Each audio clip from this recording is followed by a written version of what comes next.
Ito ang ika-10 anibersaryo ng Glory, isang sikat na MMORPG na may mahigit 130 milyong manlalaro sa buong mundo. Sa mundo ng mga esport, isang maalamat na manlalaro ang mas mataas sa iba, si Yaikio na tinaguri ang Battle God. Sa ilalim ng kanyang pamumuno, ang Excellent Era ay nanalo ng 3 magkakasunod na kampyonato. Ngunit ang kanyang mga araw bilang kapitan ay tapos na. Ang club ay may bagong manlalaro, si Sun Chang. Hindi lang siya ang pumalit bilang kapitan, kundi ninanakaw niya ang One Autumn Leaf, ang sikat na battle mage ni Yaikio. Bibigyan siya ni Ying ng ultimatum kapag tinapos niya ang kanyang kontrata, at dapat niyang ipahayag sa publiko ang kanyang pagre-retiro, pagbawalan siyang maglaro sa propesyonal na antas or magtrabaho sa likod ng mga eksena. Pinipili ni Yaikio ang pagre-retiro. Pag-alis sa punong tanggapan ng club, ang kanyang dating kasamahan sa koponan, si Ma Xiang, ay nagtanong sa kanya kung ano ang kanyang gagawin ngayon. Sinabi niya sa kanya na magpapahinga siya ng 1 taon bago bumalik sa Glory. Naglalakad sa Happy Internet Cafe, pumasok si Yaikio at pumunta sa nakatalagang computer na iniiwan ang kanyang ID sa counter. Si Cheng Go, ang may-ari, ay nasa 52 losing streak nang mapansin ni Yaikio ang kanyang paglalaro ng Glory. Dahil sa galit, tumayo siya at naglakad palayo, hanggang sa may magbalita sa kanya na ginagamit ang kanyang account. Nagmamadaling bumalik, nagulat siya nang makitang naputol na ni Yaikio ang kanyang sunod-sunod na pagkatalo sa loob ng 40 segundo, ipinagmamalaki na aabutin lang ng 30 segundo kung hindi masyadong nilalamig ang kanyang mga kamay. Napagtanto ni Chenggo na siya ay maaaring isang pro. Si Yaikio, ang tanging miyembro ng Excellent Era na wala pang nakakakita ng personal. Kinuha ang kanyang ID card nang subukang ibalik ito ng front desk worker, nadismaya siya nang mabasa niya ang kanyang totoong pangalan na Yaikio. Napansin ni Yaikio na naghahanap sila ng isang night manager at humihingi siya ng trabaho. Sumasang-ayon si Chenggo, ngunit kung kaya niyang talunin siya sa one-on-one na laban. Sa kasamaang palad, binigay lang ni Yaikio ang kanyang account card, pagkatapos ay naalala ang ika-10 server na nagbukas noong gabing iyon at naglabas ng unang edisyon na card. Natigilan si Chenggo na halos 10 taon na siyang naglalaro kumpara sa kanya na 5 pa lang. Sinabi niya sa kanya na tanggap na siya sa trabaho kung makakasama siya sa paglalaro buong gabi. Bumukas ang server, at nakita ni Chenggo si Yaikio na nagbabasa ng isang bagong gabay, na nagpapaliwanag sa kanya na hindi niya nilalaro ang nilalaman ng early game sa loob ng maraming taon. Pagkatapos ng ilang baguhang gabay, kumuha si Yaikio ng pilak na sandata, ang Myriad Manifestation Umbrella. Mahimbing na natutulog si Chenggo pagkabalik niya mula sa paghuhugas sa banyo. Kaya, nagpasya siyang sumali sa isang grupo at haharapin ng isang boss, ang Midnight Phantom Cat. Sa pagpasok ng grupo sa piitan ng Green Forest, ang karakter ng manlalaro, si Sleeping Moon, ay namumuno sa partido sa ilalim ng pagkukunwari ng pagtuturo sa mga baguhan. Ngunit kapag nagpakita ang boss monster, hinahayaan sila ni Sleeping Moon na masawi upang makuha ang gantimpala para sa kanyang sarili. Si Yaikio ay buhay parent at tumanggi na pagalingin siya, habang ang iba ay nasasawi. Sinusubukan ni Sleeping Moon na makipagtawaran para sa kalahati ng kayamanan, ngunit ayaw ni Yaikio dahil gusto niya ang lahat. Dahil nasawi na si Sleeping Moon, si Lord Grimm ang curator ni Yaikio versus the Midnight Cat na lang. Nagising si Chenggo nang makita siyang nagsagawa ng huling pag-atake, at ito ang unang pagpaslang sa buong server. Sa muling pag-login, nakatanggap kaagad si Yaikio ng isang wall na puno ng spam message na nag-aakuse sa kanya ng panloloko kay Sleeping Moon. Kabalintunaan, ang tanging partidong handang sumalakay sa mga piitan ay ang grupo ni Sleeping Moon. Pagkatapos ng isa pang pagpaslang sa Midnight Cat, hinarap ng partido ang Spider Cave, isa pang dungeon na natapos para sa server. Nakuha nito ang atensyon ni Blue River, na ang grupo ay 10 segundo ang layo mula sa pagkiklear ng piitan. Sa tingin nila, siya ay dapat na isang propesyonal na naglalaro sa server na ito. Kaya, sinabi sa kanila ni Blue River na simulan ang pagsisiyasat kay Lord Grimm. Si Sleeping Moon ay nag-aatubili na gawing pinuno ng partido si Lord Grimm, habang ang grupo ay nahaharap sa isang nakatagong boss. Pagkatapos, binibigyan ni Yaikio ng direksyon ang team para salakayin ang boss, isang plano na kakaisip lang niya batay sa komposisyon ng grupo, habang tinutokso si Sleeping Moon. Dahil sa pagtutulungan, natalo nila ang boss monster. Pinag-uusapan ni Blue River at ng kanyang team ang tungkol kay Lord Dream, at kung paano nag-spam si Sleeping Mon sa chat para suruan siya, at pagkatapos ay makakuha ng isa pang unang server slay kasama si Lord Dream, habang ang anunsyo ay nagdedetalye ng kanilang pinakabagong nakatagong pagkatalo sa boss. Sinusuri ni Yaikio ang kanyang mga mensahe upang makita ang isang screen na puno ng mga imbitasyon ng kaibigan mula kay Blue River, na nakatanggap ng mensahe pagkatapos tanggapin ang kahilingan. Ipinaliwanag ni Blue River na siya ay mula sa Blue Brook Guild at ang kanyang pangunahing grupo ay ang Blue Bridge Spring Snow. Hiniling niya kay Lord Dream na tumulong sa unang pag-clear sa Frost Forest, ngunit hindi siya makapag-level up ng mabilis, kaya't sila ay tumungo sa isang record time clearance sa halip pero may kalakip na presyo, syempre. Humihingi si Yaikio ng mga rare na mga materyales sa paggawa, at nagka-deal sila. Sa pagkagising, nakita ni Yaikio ang buong cafe na nakatutok sa TV. Ang Excellent Era ay nagbibigay ng press release na nagpapahayag ng pagre-retiro ni Yaikio sa pagkadismaya ng mga tagahanga. Si Chenggo, na lumuluha, ay inakusahan si Yaikio na walang pakialam. Hindi pa rin siya naniniwala na siya si Yaikio, at na siya ay nagmamalasakit ng higit pa sa nalalaman niya. Huminto si Yaikio sa paglalaro, ngunit narito pa rin si Yaikio at nagagalit pa rin si Chenggo, ayaw maniwala kay Yaikio. Si Lord Dream ay nagpakita sa Frost Forest Dungeon kung saan naghihintay ang mga miyembro ng Blue Brook Guild. Hindi pa rin espesyalista at nagbibigay pa rin ng mga utos, tinatalikuran niya ang mga diskarte at humiling ng kompletong pagbabago ng line-up ng partido kung gusto nilang magtakda ng record time, iyon ay sumunod sa kanya ang mga miyembro ng guild. Nagsisimula ng magalit si Blue River, ngunit nalilito rin siya gaya ng iba sa kanila. Iminungkahi ni Lord Dream na kumuha sila ng one-wave rush na ikinagulat ng grupo, sa pag-aakalang siya ay nagbibiro. Si Lord Dream ay napapaligiran ng mga mandurumog, parang katapusan na niya, pero simula pa lang ito. Nag-execute si Lord Dream ng isang paggalaw para maiwasang magkaroon ng damage, at kahit ang Blue Brook Guild Master ay hindi kayang gawin iyon. Nagsisimula siyang gumamit ng mga galaw na ang isang hindi espesyal na karakter lamang ang maaaring makagawa, sa kabila ng iginiit ng mga miyembro ng guild na mga walang isip lang ang pipili ng playstyle na iyon. Dahil sa pagkagambala ni Lord Dream, hindi nila namalaya na dumiretso na sa kanila ang mga mandurumog. Nang magsimulang mag-utos si Lord Dream, kumilos ang partido, ginagawa ang lahat ng itinuro niya. Nang magtagumpay, nagtala sila ng bagong record time para sa Frost Forest na 20 minutes and 24 seconds. Si Blue River, nagagalak sa kanyang pagkapanalo, ay naghahayag sa iba pang mga guild na opisyal na sumali si Lord Dream sa Blue Brook Guild, ngunit sa dungeon lang na iyon. Mabilis na umalis sa grupo nila si Lord Dream, na ikinadismaya ni Blue River. Nakatanggap si Chenggo ng tawag mula sa kanyang kaibigang si Tanro kinabukasan, at tuwang-tuwang sumugod sa kanya pagdating niya sa bayan. Sa kafe, hiniling ni Chenggo kay Tanro na sa wakas ay talunin ang isang manlalaro na hindi niya kaya. Nanalo si Tanro sa laban ng walang kahirap-hirap. Napansin ni Yaikio na si Tanro ay may mataas na APM actions per minute. Natigilan si Yaikio sa kanyang binanggit nang sabihin ni Tanro na napakadali ng laro. Ginagawa ni Chenggo na maglaban sina Yaikio at Tanro. Sinusubukan ni Yaikio na gawin itong kawili-wili sa pamamagitan ng paglalagay ng maliit na taya. Malinaw na nararanasan ni Tanro ang isang bagay na hindi pa niya nararanasan, mapait na pagkatalo. Aminado si Yaikio na si Tanro ay may mabibilis na kamay, ngunit ang isang mataas na APM ay hindi lamang para sa kaluwalhatian. Itinuro niya ang mga lugar kung saan nangangailangan ng pagpapabuti si Tanro na nagbibiro na aabutin siya ng 100 taon bago maging mahusay. Ngunit si Tanro ay medyo naiirita at hindi tinatanggap ang biro gaya ni Taylor Swift, patuloy siyang tumataya ngunit tila hindi manalo-nalo. Hindi siya pinapatigil ng kanyang pride, higit pang lumalaban at pera ang natatalo niya. Humingi si Tanro ng isang glory account kay Chenggo, na nangakong talunin si Yaikio, determinadong mabawi ang kanyang kumpiyansa.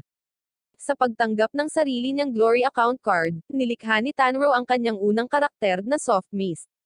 Halos magpas siya na maglaro ng unspecialist na tulad ni Yaikio, nagbabala si Chenggo laban dito, dahil gumagamit si Yaikio ng sandata na partikular na idinisenyo para sa kanyang unspecialist na karakter. Sa halip, nagpasya siyang maglaro bilang isang battle mage. Nag-aalok si Yaikio na turuan siya dahil 9 na taong gulang na ang mga gabay, dapat niyang malaman na isinulat niya ang mga ito. Kinompromiso ito ni Yaikyo at ina-update ang mga gabay. Narinig ni Yaikyo ang pag-uusap tungkol sa isang ligaw na boss na nagpapakita habang nasa labas, ang Blood Gunner Yag. Ang nangungunang tatlong guild ay naghihintay para nakawin ang boss kill, nagdedebate tungkol sa pagsasama-sama kapag isang kumpletong baguhan ang umatake sa boss ng mag-isa, at dalawang miyembro ng partido na sumali din sa kanya. Sa una, para siyang veterano hanggang sa gumawa siya ng mga nakakahiyang rookie na pagkakamali. Nagpakita si Lord Grimm, iniligtas ang baguhan na Steamed Bun Invasion na humihiling na sumali sa kanyang partido. Kasunod ng mga tagubili ni Lord Grimm, ang partido ay mabilis na nakakuha ng Traxayon, natututong makipagtulungan. Nagsisimulang bumukas ang lupa ng sementeryo, habang ang 100 zombie ay bumangon mula sa kanilang mga libingan. Nagulat ang mga miyembro ng guild, umatake si Lord Grimm ng 200 hit combo para sa boss na magwala. Sinabihan sila ni Yaikyo na huwag pansinin ang mga guild at tumakbo. Sumunod si Steamed Bun at ang iba pang baguhan, at sinusundan sila ng boss monster. Sa sandaling makatakas sila, si Sleepy Moon at dalawa sa kanyang kapwa-miyembro ng Full Moon Guild ay nagpakita upang tumulong. Ang ibang mga guild ay masyadong mabagal, at inanunsyo ng system bulletin ang unang pagpaslang kay Blood Gunner Yag ni Lord Grimm at sa kanyang koponan. Nagpadala si Blue River kay Yaikyo ng friend request, at nakiusap sa kanya na pamunuan muli ang Frost Forest kasama ang kanyang guild.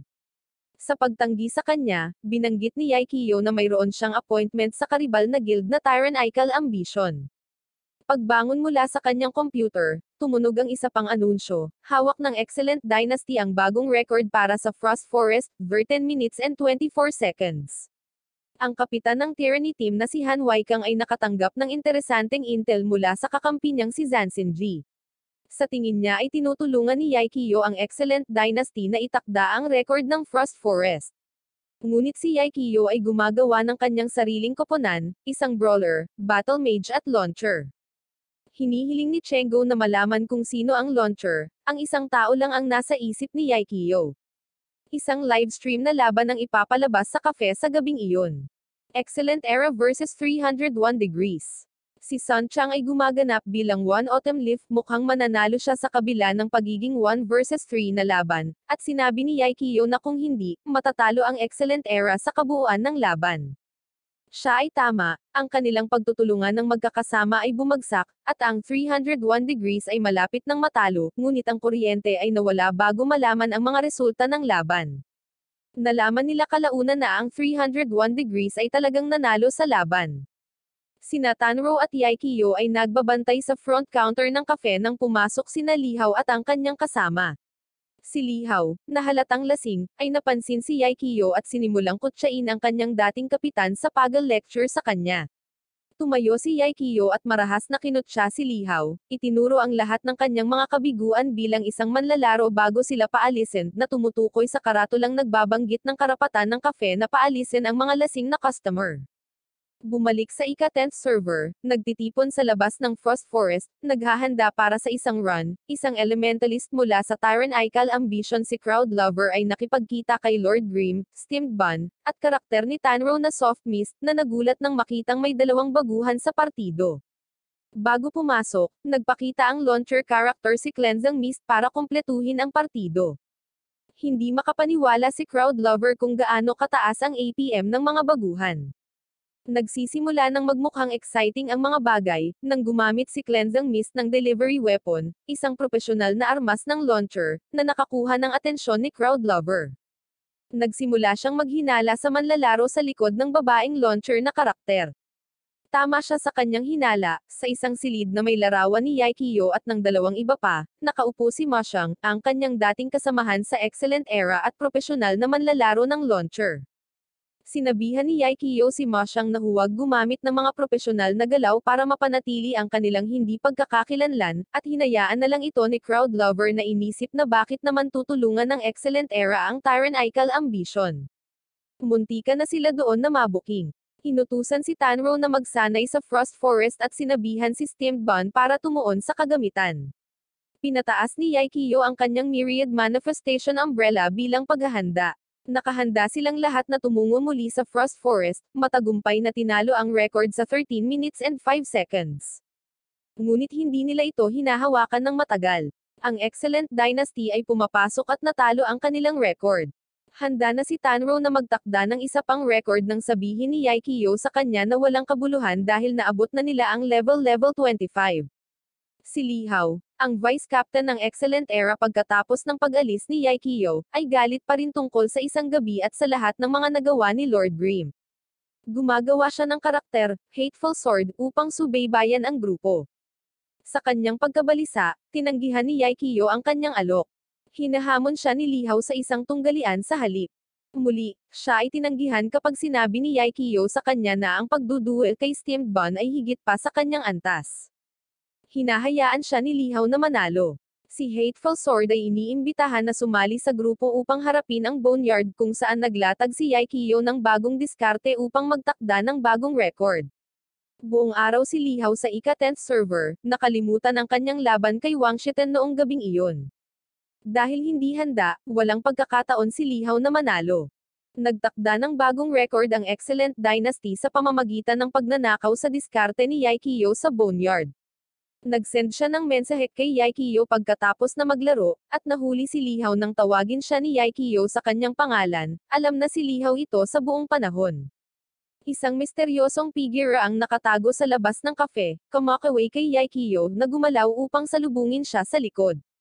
Kapag sila ay nag-iisa, ipinapakita ng figure ang kanyang sarili na si Wang Xiaotan, ang vice captain ng Blue Rain, aka ang Sword Saint. Naglalogin bilang Floang 3, sumali si Wang Xiaotan sa grupo para talakayin ang bagong diskarte upang talunin ang record sa Boneyard. Bitagin nila ang mga kaaway sa isang bangin, na Nagel iligtas sa kanila ng mahalagang segundo. Sa tulong ni Wang Xiaotan at sa bagong armas na nakuha nila sa pagharap nila kay Lee Hao, tiwala si Yaikyo na kaya nilang talunin ang record. Sumali sila sa Blue Brook Guild, naghahanda para sa Dungeon Run. Itinakda ni Lord Grimm, Cleansing Mist, Soft Mist Steamed Bun, at Floang 3 ang bagong Boneyard record, 16 minutes 24 seconds. Nagtataka si Wang Xiaotan kung bakit nagretiro si Yaikyo, dahil ito kay Ma Xiang. Tatapusin na sana niya ang kanyang kontrata sa natitira pang 1.5 taon, kaya hindi babalik si Yaikyo hanggang sa matapos ang oras na iyon. Sa isang group chat, tinalakay ng mga pinuno ng guild mula sa Blue Brook at Tyrant Ikal Ambition ang bagong development sa 10th server. Nalilito sila sa sobrang dami ng hindi kilalang ekspertong manlalaro. Ang Herb Garden leader ay nananatiling tahimik. Habang nagsasanay si Yaikyo kasama si Tanro, Steamed Bun, Sleeping Moon, at Seven Fields, pakiramdam nila ay may nanonood sa kanila. Si Plantago Seed leader ng Herb Garden ay naglulunsad ng pag-atake sa partido kahit na si Steamed Bun at ang APM ni Soft Mist ay hindi makapigil sa kanya. Pumasok si Lord Grimm at bigla siyang hinarap, pinapaalis ang umaatake. Naisip ni Yaikyo na hindi ito ang totoong Plantago Seed, ngunit may kumokontrol sa kanyang karakter, si Wang GC, kapitan ng team na Tiny Herb. May 5 titulo na ibinibigay sa nangungunang 5 karakter, Battle God, King of Fighting, Sword Saint, Great Gunner, at Magician, na nakalaan para kay Wang GC, ang manlalaro, hindi ang karakter, dahil ang kanyang estilo ng pakikipaglaban ay kakaiba at flexible na hindi mahuhulaan. Sinabi ni Wang GC kay Gayang na bigyan ang natitirang bahagi ng reserve team ng mga bagong account card na nagtuturo sa kanila na tapusin si Lord Grimm. Nagsimula silang hanapin siya sa mga tiwangwang na lupain. Sina Cloudy Havens at Ashen Moon ay nagmamadaling salakayin si Lord Grimm. Gamit ang Z-Shake technique, iniiwasan niya ang dalawa, dahilan para matamaan ng isa ang sarili niyang teammate. Inatake ni Lord Grimm si Cloudy Heavens gamit ang Vanishing Step, kaya hindi siya makagalaw sa pamamagitan ng patuloy na pag-atake mula sa blind spot ng kalaban. Lumalabas si Wang GC kasama ang iba pang miyembro ng Tiny Herb. Ang kapitan ay nagpahayag ng isang bagong rehimeng pagsasanay, tapusin ang boss si Lord Grimm, ang pinakamalakas na boss sa Glory.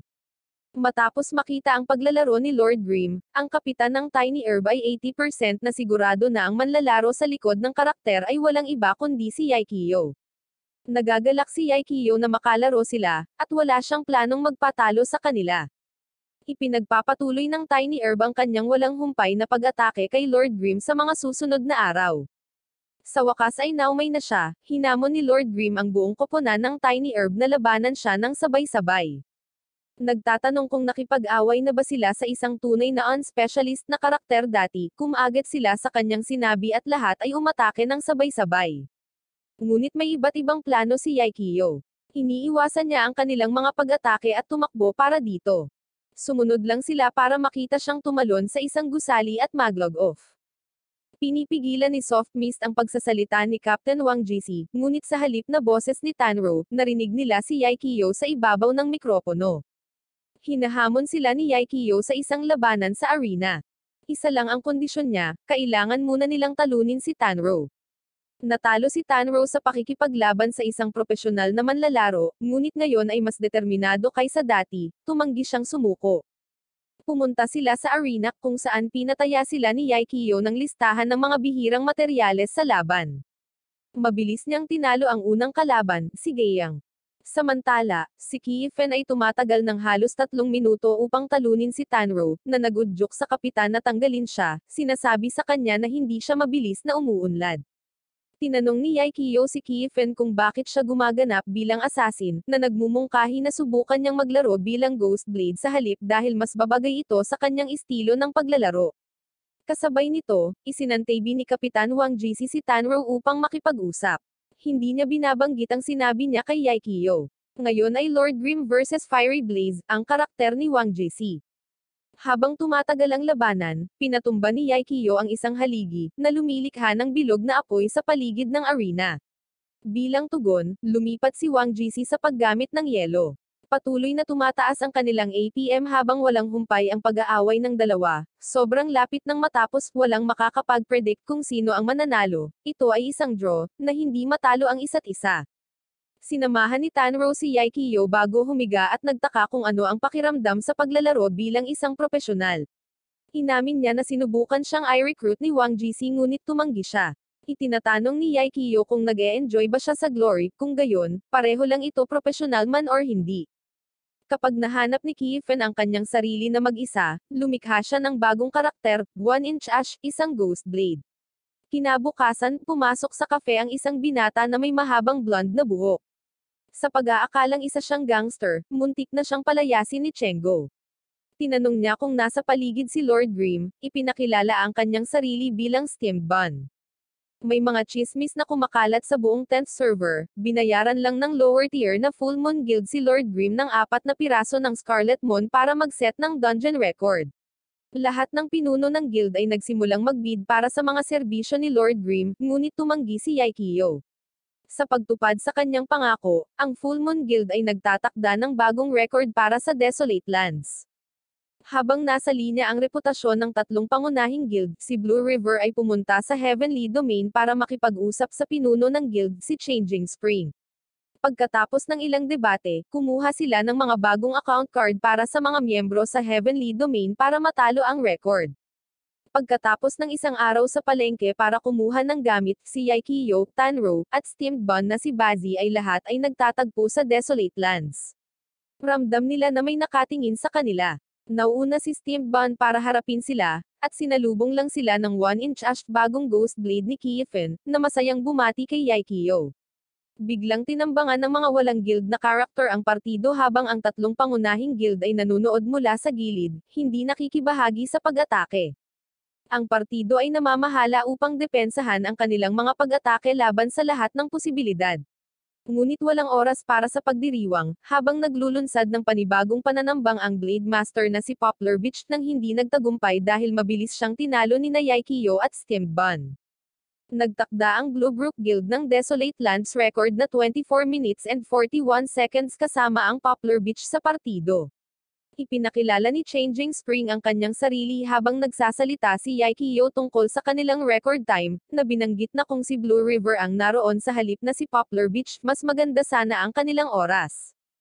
Sa Excellent Era Headquarters, determinado si Chenyo na talunin si Yaikyo pagkatapos ng kanyang rejection noong si Yaikyo ay kapitan pa.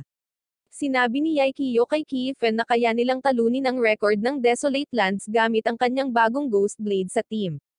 Si Wang Xiaotan, sa punong tanggapan ng Blue Rain, ay tinanong ng isang lalaki kung saan niya mahahanap si Wenzo.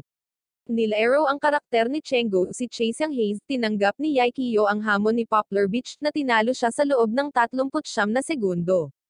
Ang paggamit sa mga kakayahan sa pakikipaglaban ni Chase Yang Hayes ay nagpapahanga kay Wenzo, habang pinapanood niya ang labanan mula sa punong tanggapan ng Blue Rain, hindi niya alam na si Yaikyo talaga ang naglalaro. Tinawag ng kapitan si Wang Xiaotan, na kinakabahan na malaman ang kanyang ginagawa. Ang pagsusuri ni Wenzo ay nagpapahintulot sa kanya na tukuyin ang tunay na pagkakakilanlan ng Floang Tree si Wang Xiaotan, Hateful Sword si Li Hao, at Lord Grim si Yaikyo. Nakahanap si Tanro ng gabay para sa Boneyard na nagdedetalye ng kanilang diskarte, na isinulat ng isang taong tumatawag sa kanilang sarili na Concealed Light. Nag-send ng mensahe ni Wang Xiaotan kay Yaikyo, sinabing nalantad ka na. Ang mga record ay nagbigay sa amin. Kinailangan lamang na pagsamahin ng kapitan ang dalawa laban sa dalawa. Sumagot si Yaikyo na nagsasabing ang APM ng kapitan ay napakababa para sa isang pro. Si Yuri, na nagbabasa sa balikat ni Wang Xiaotan, ay hinamon si Yaikyo sa isang tunggalian. Ang kapitan ay gumaganap bilang Wakesar, isang warlock. Sa kabila ng kanyang superior na diskarte, natalo siya sa mas mabilis na mga kamay ni Yaikyo. Sinabi ni Yuri na sa level 95, mawawala ng bentahe ang isang hindi dalubhasang manlalaro kung ganoon kataas ang cap. Sa pagbabasa ng gabay ng Concealed Light, inaakala ni Yaikyo na siya ay isang baguhan sa Glory, ngunit nagawa niyang pagsamasamahin ang kanilang diskarte ng hindi naruroon, na sa tingin niya ay kahanga-hanga. Isang nakahod na figure ang pumasok sa cafe na humihiling na gumamit ng internet, ito ay si Moshang. Naglogon sila at pinagsama ang grupo upang ipaghiganti ang maliwanag na pagkasawi ng karakter ni Tanro, ang Soft Mist. Lingid sa kanilang kaalaman, ang Steamed Bun, Cleansing Mist 1-inch Ash, at Lord Grim ay may mga target sa kanilang likuran. Sinusubukang makatakas, nahulog si Steamed Bun sa isang balon. Hindi inaasahan na may tao sa ibaba, natarante siya ng makarinig siya ng boses at tatamaan siya ng kanyang laryo sa ulo. Ang estranghero sa ilalim ng balon ay lumabas na si Concealed Light. Sa sorpresa ni Steamed Bun, nag-alok siyang tulungan siyang makatakas. Sa paglabas sa balon, pinag-aaralan ni Concealed Light ang kanilang mga attacker, na bumubuo ng isang diskarte upang epektibong talunin sila. Ang dalawa ay naghiwalay at umalis matapos silang ilihis sa kanilang landas. Nag-message si Yaikyo kay Steamed Bun para tingnan kung okay lang siya. Nagtataka tungkol sa kanyang bagong kaibigan, sinabihan niya silang magkita sa Konji Forest. Karamihan sa mga humahabol sa kanila ay nasa itaas ng level 33, malamang na lahat sila ay mula sa iisang guild, lumalabas na maraming guild ang pinagsama-samang puwersa para tugisin si Yaikyo at ang kanyang team. Si Wang Xiaotan ay nag-spam kay Yaikyo para sa isang tunggalian, sa halip, sinabihan siya ni Yaikyo na pumunta sa Konji Forest at tumulong na labanan ang mga humahabol sa kanila. Ang ilan sa mga mandurumog ay humiwalay sa grupo para tapusin si Floang Tree, hanggang sa mapansin nilang nasa level 27 pa lang siya at walang kwenta ang pag-aaksaya ng oras sa pakikipaglaban sa kanya. Iniinis nito si Wang Xiaotan at hinabol niya sila, pinaslang ang iilan at nagnakaw ng isang orange na espada. Sinubukan ni Wang Xiaotan na labanan si Yaikyo ngunit naubusan ng mana habang papalapit ang Cowan. Sa pakikipaglaban sa kanila, pareho silang naubusan ng mana at nag-iisip paano makatakas, may pagkakataon sila, ngunit napapalibutan sila at hindi makawala. Ang mga mandurumog ay nagsimulang matuwa hanggang sa dumating ang backup, sina Moshang, Tanro, Kiifin, Steamed Bun at Concealed Light ay lumabas na handang tumulong. Nagsisimula si Yaikyo na magbigay ng mga order, hanggang sa magsimulang magpakita ang mga customer sa cafe na nagbibigay sa kanya ng kanilang mga order. Ang koponan ay nagtagumpay sa mga kalaban at tinalo sila sa pinagsamang pagsisikap ng mga guild. Kumpiyansa si Yaikyo na walang kabuluhan ang pagsisikap ng guild na pigilan siya at ang kanyang team sa pag-level up. Kinulit siya ni Wang Xiaotan na makipag-duel muli, at pagkatapos ng isa pang pagtanggi, napagmasdan niya na si Yaikyo ay nagbubuo ng isang perpektong koponan para sa Glorious Professional Alliance, isang ideya na hindi pa sumagi sa isip ni Yaikyo hanggang ngayon. Nagpapakita ang Wild Boss ng Line Canyon, at iminumungkahi ni Steamed Bun na nakawin nila ang pagpaslang mula sa Tyrannical Ambition. Ang guild leader ng Tyrannical Ambition, si Jinggyo, ay kumbinsido na magtungo sa Club Tyrannis headquarters para kumonsulta sa mga pro kung ano ang gagawin tungkol sa sitwasyon ni Lord Grim. Hindi makakuha ng madla kinabukasan, nagtungo si Jinggyo sa cafeteria upang hanapin ang vice captain ng Tyranny, si Zan Xinji, na nakaupo, at humingi siya ng tulong. Pagkatapos maubos ni Zansinji ang kanyang tanghalian, ibinigay ni Jingguyo ang isang flash drive na naglalaman ng mga video ni Lord Grimm at ng kanyang koponan sa aksyon. Si Wenxing ay nanonood ng mga video kasama ang kanyang bise-kapitan, na nag-aalok ng kanyang pagsusuri. Si Lord Grimm ay malamang na si Yaikyo. Gumagawa ng mga account card para sa ika-10th server, iminumungkahi ni Zansinji na mag-imbestiga sila. Sa pag-login, nakita ni Yaikyo ang isang sandata na lumilipad patungo sa kanya. Nang walang tutulong, kailangan niyang harapin ang kanyang mga umaatake, sina Cold Knight at Crowd Lover, nang mag-isa. Ang mas malala pa, si Zansinji isang master tactician ang nag-uutos sa kanila. Nahihirapan silang atakihin si Lord Grimm. Ang mga unspecialist na karakter ay hindi mahuhulaan ang mga paggalaw, lalo na si Yaikyo ang kanilang kinaharap. Ngunit ang swerte ay nasa kanilang panig. Si Wenxing ay nagpakita upang harapin si Yaikyo. Ang laban ay nagpapatunay lamang sa mga hinala ng kapitan. Si Lord Grimm ay si Yaikyo. Galit na galit si Wenxing at sinimulang tanungin si Yaikyo ng mga tanong. Tinanong kung bakit siya nagretiro, at kung nakalimutan niya na ba ang mga mithiin na pinagsaluhan nila. 9 na taon na ang nakalilipas, nagkaroon ng labanan sa Konji. Nagharap ang dalawang nangungunang manlalaro sa Glory, sina One Autumn Leaf at Desert Dust. Parehong hindi natalo at kilalang-kilala makalipas ang ilang sandali, bawat isa ay pumirma sa iba't ibang mga profesional na koponan. Finals na, at magkaharap sina Wenxing at Yaikyo sa kauna-unahang championships ng Glory Professional League. Ang Excellent Era ay lumabas sa itaas, at tinalo ni Yaikyo si Wenxing, pinamunuan ang kanyang koponan sa tuktok ng Glory Professional Alliance. Makalipas ang halos 9 na taon, muling nagkaharap ang dalawa. Ngunit sa pagkakataong ito, walang nanalo. Natapos ang laban pagkatapos nangako si Yaikyo na babalik sa profesional na antas, at si Wenxing ay maghihintay. Bumalik sa kafe, ipinamigay ni Chenggo ang kanyang pinakabagong binili. Si Yaikyo ay nagsuot ng bagong uniforme ng Team Happy, handa nang bumalik sa Glory.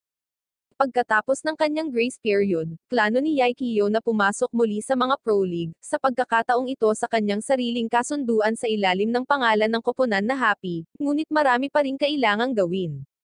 Si Lord Grimm ay nanunood mula sa isang window habang mas maraming manlalaro ang na-recruit sa kanyang bagong 10th server guild na Happy.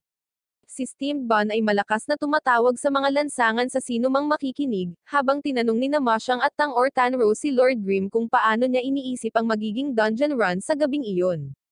Hindi siya nag-aalala, at nag-imbita siya ng ilang mga bagong kaibigan na makakasama. Ang mga pinuno mula sa 3 sa mga nangungunang guild, Tyranny, Herb Garden, at Blue Brook, ay nagpupulong sa isang tavern para talakayin ang mga paraan para mapabagal ang pagdagsa ng Happy ng mga bagong miyembro.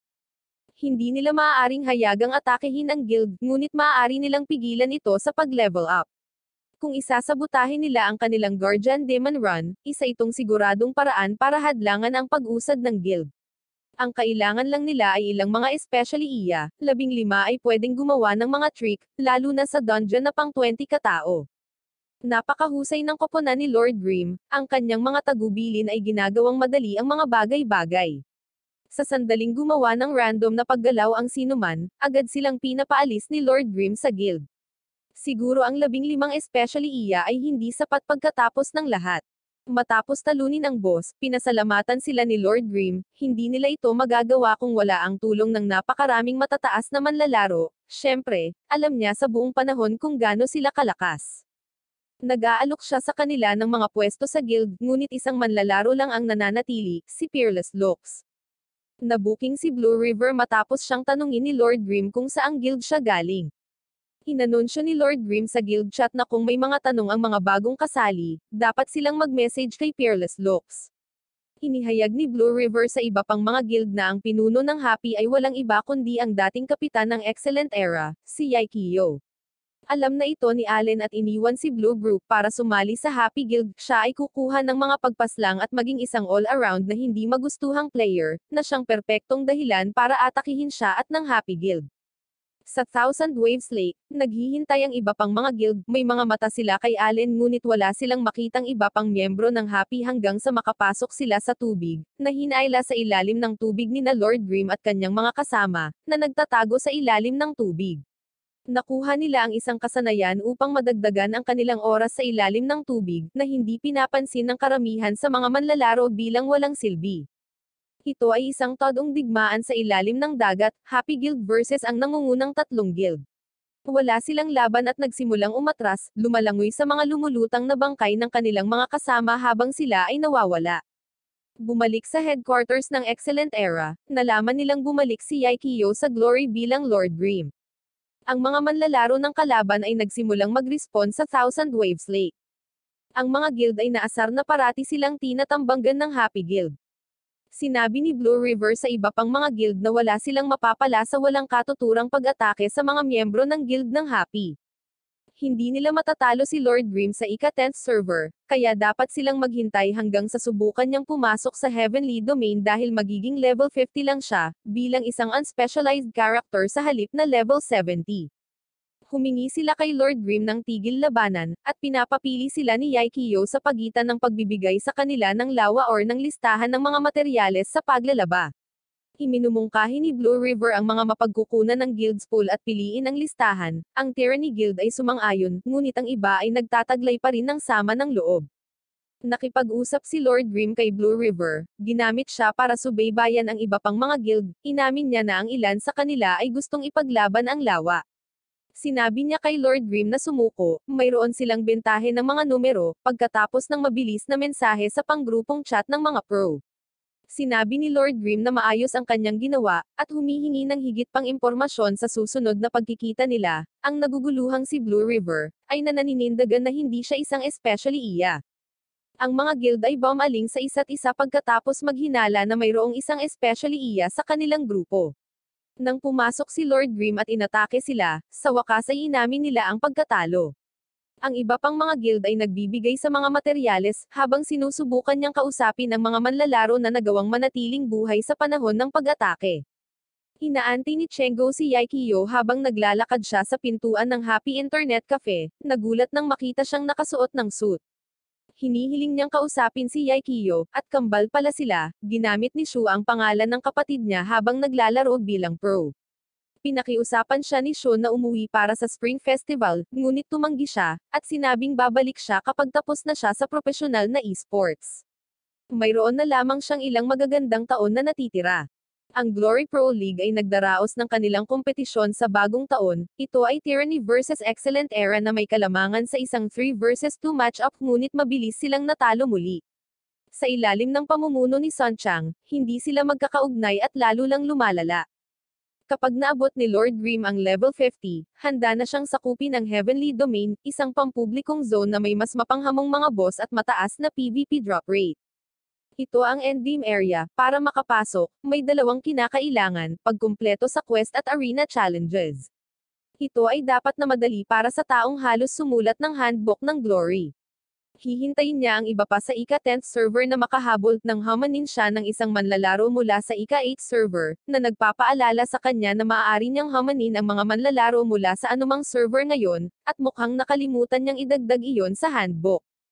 Sa headquarters ng Excellent Era, nagdaos sila ng pulong tungkol sa mga nagawa ni Yaikyo at Happy Guild. Ang posibilidad na magsimula siya ng isang bagong koponan ay nagpagalit kay Manager Ying, na nagpapagulat sa buong boardroom sa kanyang galit kung siya ay nagsisimula ng isang koponan. Kailangan nilang maging handa. Sa Heavenly Domain, si Yaikyo at Chengo ay nilapitan ni Lowland Slash at ng kanyang guild, ang Heavenly Justice. Humanga sa kanyang mga nagawa, tinanong ni Lowland kung mayroon siyang pangunahing account. Inamin ni Lord Grim na mayroon siyang isa sa first server, ang pangalan ng account na One Autumn Leaf, nakilala agad ng iba pang miyembro ng guild ang pangalan. Ngunit nang subukan nilang i-recruit siya, sumabat si Chengo at sinabing siya ang boss ng kanyang bagong team. Tinatalakay ng Heavenly Justice ang posibilidad na gamitin si Yaikyo sa isang publicity stunt para pukawin ang pananabik para sa kanilang sariling koponan, na nagsisikap na makapasok sa profesional na liga. Pero bakit hindi ganon din ang ginagawa ng ibang team?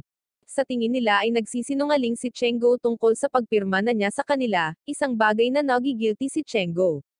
Ibinasura ni Yaikyo ang kanilang mga alalahanin, dahil napagpasyahan na nilang magsimula ng sarili nilang koponan. Sinubukan ng Excellent Era na i-gank siya gamit ang mga alternate account, ngunit niloloko niya ang mga ito na isipin na si Chenggo ay si Masyang, na nagkataong naglalakad sa silid. Inaakala nila na si Yaikyo ang kumokontrol sa launcher tulad ng ginawa niya sa ika-10th server. Iniimbitahan ni Lord Grimm ang Heavenly Justice na makipagkita sa kanya, at nag-aalok na sumali sa kanilang guild para magamit nila ang kanilang status sa eksena ng esports para tumulong sa pag-promote ng kanilang team. Dahil nagsisimula na silang seryosong mag-isip tungkol sa pagsisimula ng kanilang sariling koponan, nag-set up si Chenggo ng isang silid sa cafe, nagbibiro si Yaikyo na nakakakuha siya ng bargain sa pamamagitan ng pagbabayad sa isang profesional na manlalaro ng sweldo ng isang night manager. Nagpa siya si Lowland Slash na tanggapin ang alok ni Lord Grimm, at gusto niyang makita kung kaya niyang talunin ang kanyang mga miyembro ng guild, na ginagawa ni Lord Grimm ng madali, at ng sabay-sabay. Inaamin nila na grupo lang sila ng magkakaibigan sa totoong buhay, at masyadong malaki ang agwat sa pagitan nila at ng mga pro, ngunit tiniyak ni Lord Grimm sa kanila na okay lang para sa isang team na nagsisimula pa lang.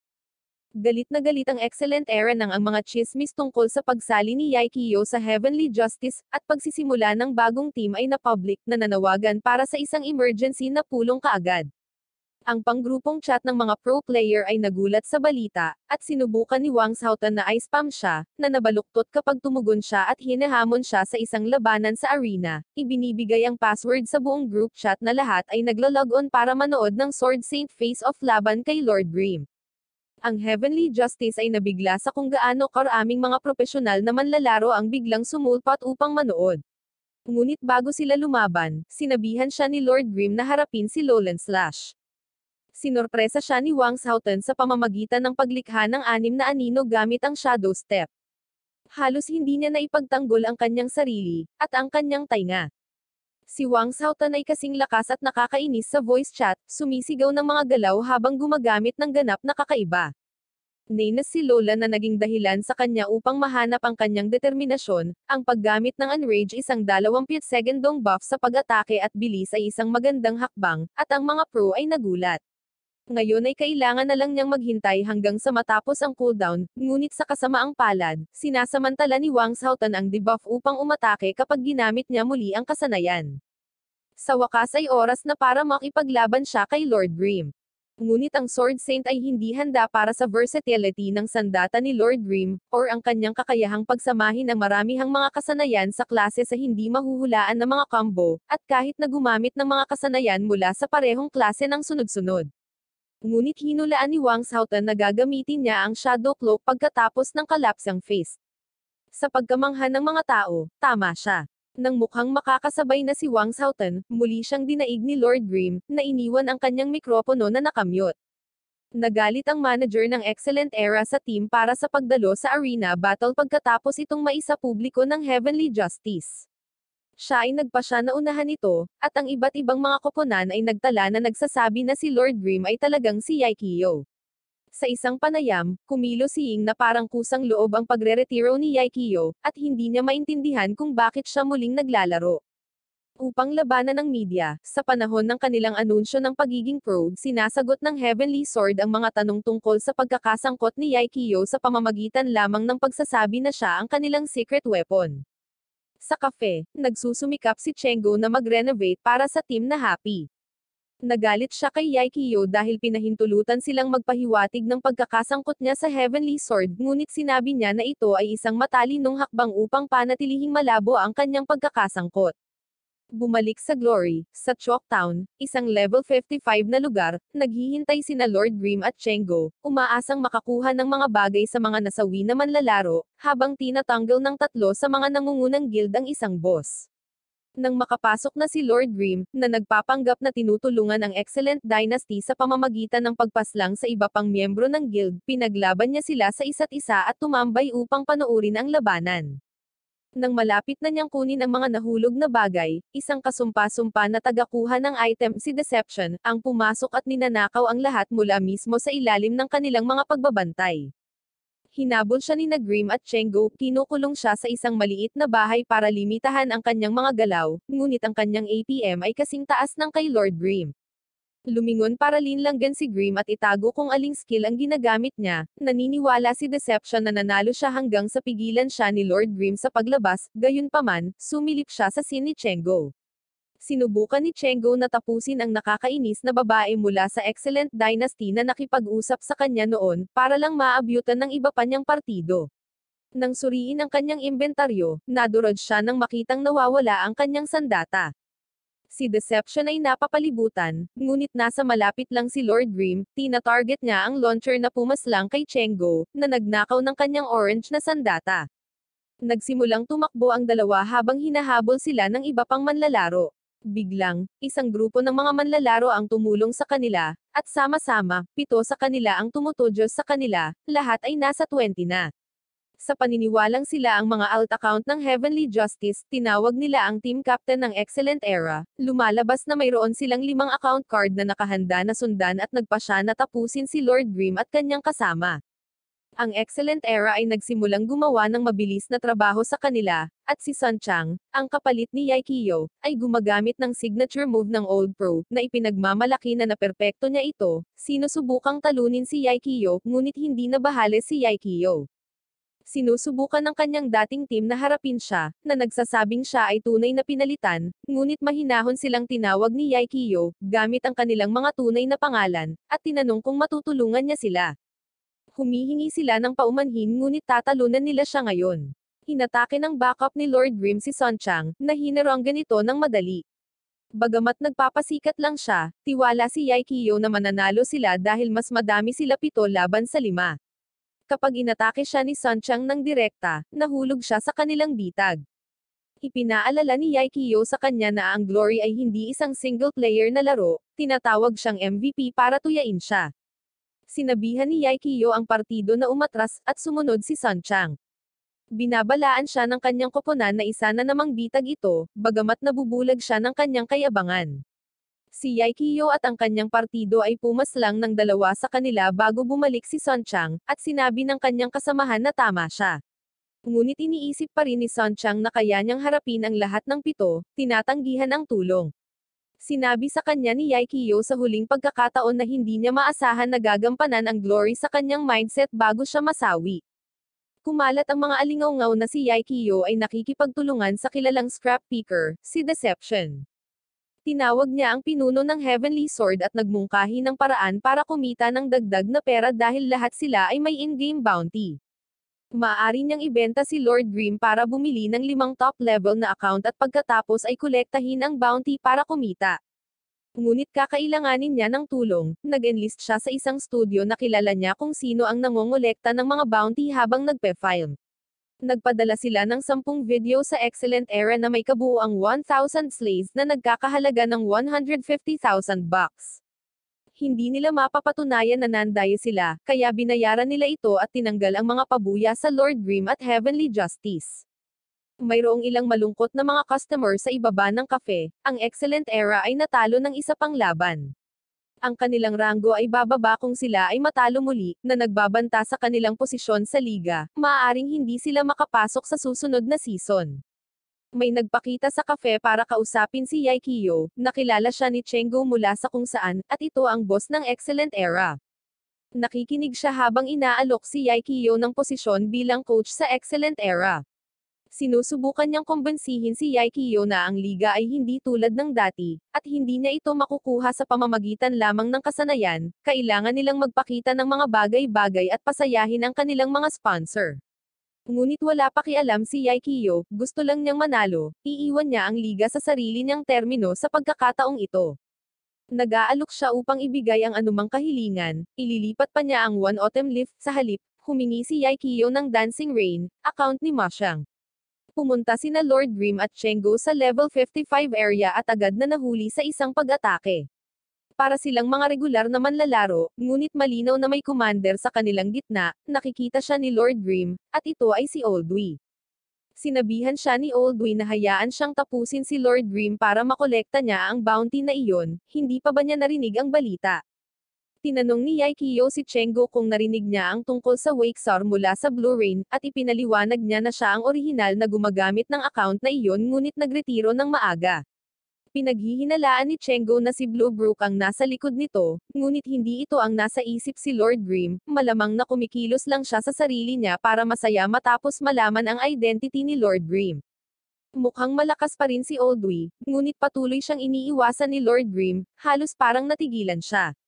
Sinabihan niya si Oldwy na tumingin sa likuran niya, ngunit tumanggi siyang mahulog sa kanyang bitag. Inanunsyo ng system na isang bagong manlalaro ang nakakumpleto ng Heavenly Domain Challenge si 1-Inch Ash. Tinanong niya kung saang koponan siya galing, sinab niyang Tiny Herb, at si Oldwy ay nagsisinungaling, na sinasabi sa kanya na matalik siyang kaibigan ng kanyang kapitan at maaari siyang makuha sa roster. Inaakala na siya si Yaikyo. Tumawa si Lord Grimm sa pag-aakala niyam, at sinabing siya si Kiefen. Sa kabila ng kanilang mga numero, ang buong koponan ni Oldwy ay natalo kapag nagpakita si Chenggo. Si Oldwy ay tumatakbo patungo sa isang portal ng dungeon upang hindi siya maghulog ng anumang kagamitan sa pagkasawi.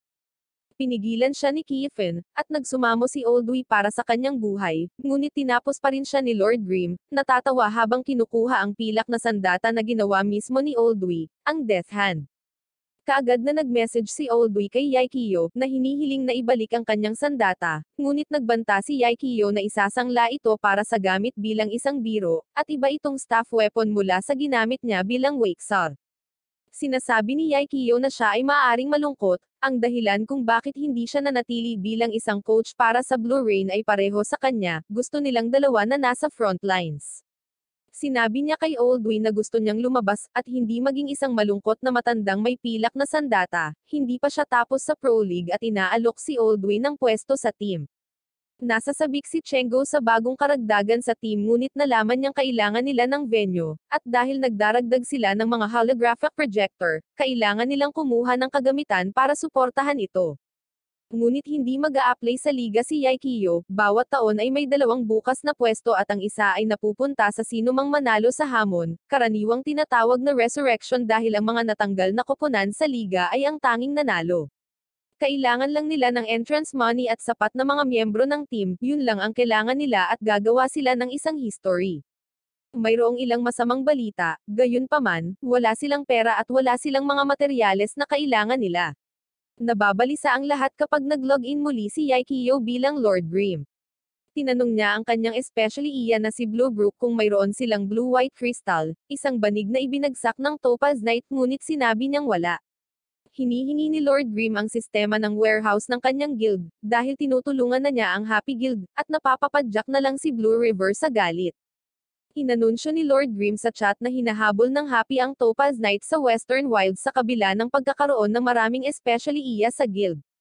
Lahat sila ay nag-overthink kapag ang mga piling tao ng guild ay pumunta sa ibang lokasyon. Gumagana ang plano, at nawasak ng Happy Guild ang Topaz Knight pagkatapos tapusin ang mga miyembro ng mas mababang ranggo ng iba pang mga guild. Nakipagkita muli kay Blue River, nakuha niya ang sistema ng bodega ng kanilang guild, ngunit hindi niya binago ang pangalan ng file, halos ilantad siya bilang isang especially iya.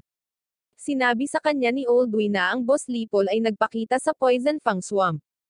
Lahat ng 8 guild ay naroon na. Ang plano ni Oldju ay para dalhin si Lord Grimm doon para gumawa ng plano. Ang mga pinuno ng guild ay sumang-ayon na magpasya kung aling guild ang maaaring magkaroon ng boss, at sa sandaling pumili sila ng mananalo, napansin ni Lord Grimm na nasa Blue Brook pa rin si Oldwy. Nagsimulang mag-away ang mga guild, sinisisi si Blue Brook, habang pinangunahan ni Oldwy ang boss sa mga miyembro ng Happy na nagkakampang sa malapit. Nagmensahe sila kay Lord Grimm na gumawa ng deal at linawin ang hindi pagkakaunawaan. Sumasang-ayon na bigyan si Lord Grimm ng isang listahan ng mga materyales kung siya ay mananagot ngunit gusto pa ni Oldwy ng mas madami, kaya't nakipagkita sila sa kanya at nalaman na siya ang taksil, at pinalayas siya.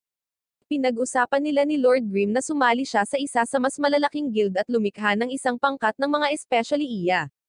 Sa wakas, mayroon si Yaikyo ng sapat na materyales para i-upgrade ang kanyang pilak na sandata, parang hindi pa ito sapat na malakas. Pagkatapos ay humingi siya kay Chenggo ng isang account card para makapagsagawa siya ng reconnaissance. Nag-undercover si Yaikyo bilang main tank, naging walang kapantay na super hottie.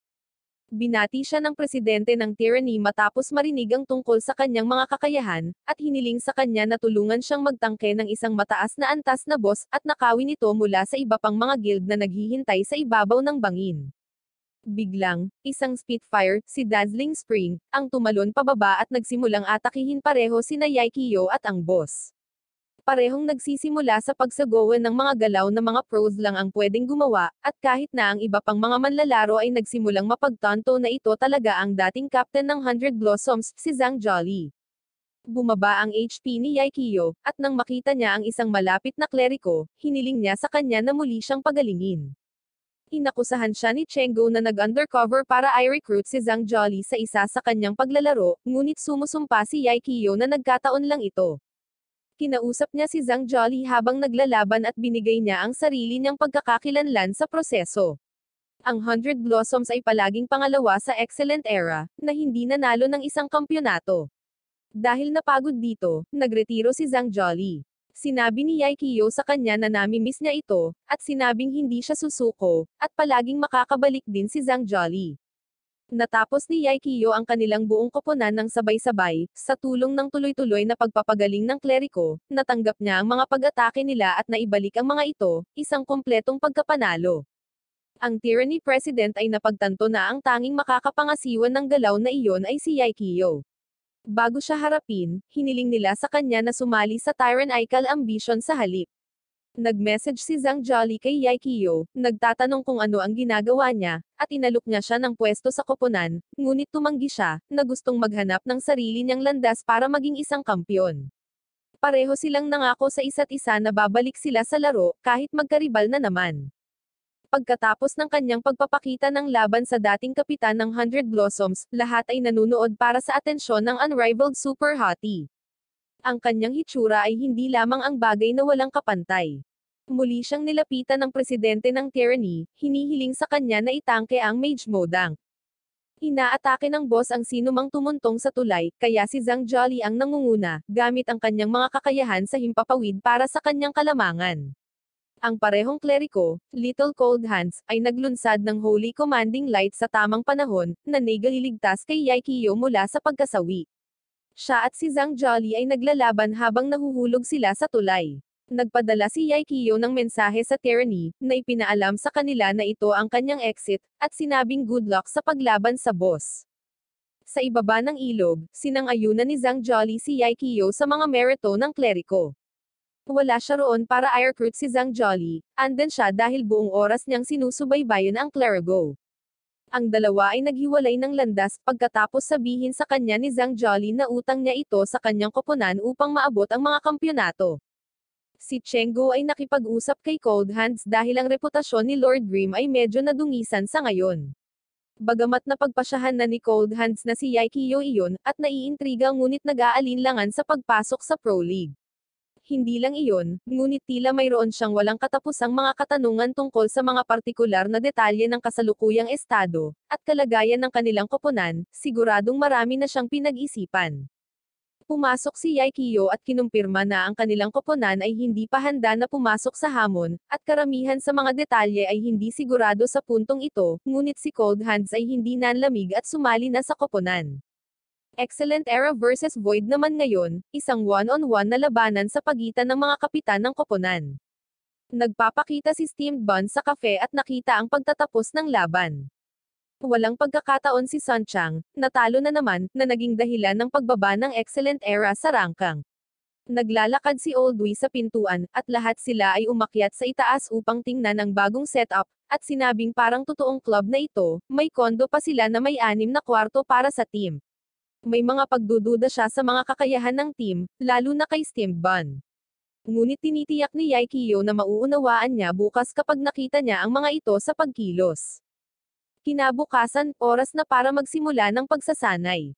Si Steamed Bun ay natalo kay Oldui, bagaman para sa isang manlalaro na naglalaro sa loob ng 4 na buwan, hindi siya masama. Nag-all out si Tanro kay Oldui, na sumuko. Talagang nakahanap si Yaikyo ng malalakas na kakampi. Kailangan pa rin nila ng maraming pagsasanay upang mapanalunan ang hamon, ngunit nagsisimula na itong magmukhang isang tunay na posibilidad. Bumagsak muli sa ranggo ang Excellent Era dahil sa kawalan ng kakayahan ni Son Chang na maglaro bilang isang koponan. Nagsagawa sila ng press conference upang ipahayag na si Son Chang ay humihinto sa pwesto sa ngayon dahil sa mga naunang pinsala. Malinaw na ang koponan ay nahuhulog sa ilalim ng kanyang utos na iniiwan ang club na walang ibang pagpipilian kundi ang ibang kusya. Ang Team Happy ay nagsasanay ng husto at bumubuti sa isang kamanghamanghang bilis. Nag-aalok si Chenggo na bumili ng hapunan. Habang nasa daan, nakita nilang inanunsyo ni Son Chang na kahit na opisyal na natanggal ang Excellent Era para sa season, babalik sila ng mas malakas kaysa dati at mananalo sa challenge kasama ang kanilang pwesto sa Pro League. Habang tinatalakay ng mga nakatataas sa Excellent Era ang di umano'y bagong team ni Yaikyo, pumunta ang Team Happy sa parehong restaurant kung saan sila nagkikita, umalis sila pagkatapos ng awkward confrontation. Nag-text si Yaikyo sa kanyang dating boss, iniisip kung magkikita sila at maghaharap sa panahon ng Hallenjay, hindi siya natatakot sa kanya ngunit marahil siya ay dapat matakot dahil lahat ng nasa Glory ay natatakot. Sa galit, dinurog niya ang kanyang iPhone 15 Pro Max, binasag ang screen at binyantaan si Yaikyo, na iniisip na sana ay hindi sila makaharap ng Excellent Era sa unang round. Ngunit mayroon siyang alas sa kanyang manggas, na-recruit niya ang isa sa pinakamahusay, si Zhang Jolly.